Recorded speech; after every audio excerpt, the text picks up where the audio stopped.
এটি মাউসির হিসাব সহকারী 2023 সালের পরীক্ষা এসেছিল। অন্ধজনে দয়া করো কোন কারকে কোন বিভক্তি? যেটা দেওয়ার পরে আর ফেরত নেওয়া হয় না, নিঃস্বার্থভাবে দেয়া হয়, দান বা অর্চনা, এরকম বিষয়গুলোকে আমরা বলি সম্প্রদান কারক। তো অন্ধজনে দয়া করো, দয়া করার পরে কিন্তু আমরা দয়াটা নিঃস্বার্থভাবেই দেই, এই জন্য এটা কি হবে? সম্প্রদান কারক হবে। আর যেহেতু মূল শব্দটি ছিল অন্ধজন, তার সাথে এ বিভক্তি যুক্ত হয়েছে অন্ধজনে, তাহলে হবে সম্প্রদানে সপ্তমী। পরের প্রশ্ন 39তম বিসিএস প্রেলিতে এসেছিল, কোনটি অপাদান কারক? কোনটি অপাদান কারক? আমরা একটু প্রত্যেকটা অপশন মনোযোগ দিয়ে পড়ে বিশ্লেষণ করে আগানোর চেষ্টা করব। জিজ্ঞাসিব জনে জনে।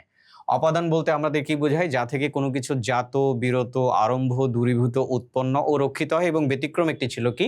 যা দেখে কেউ ভয় পায়, সেটাকেই বলবো অপাদান কারক।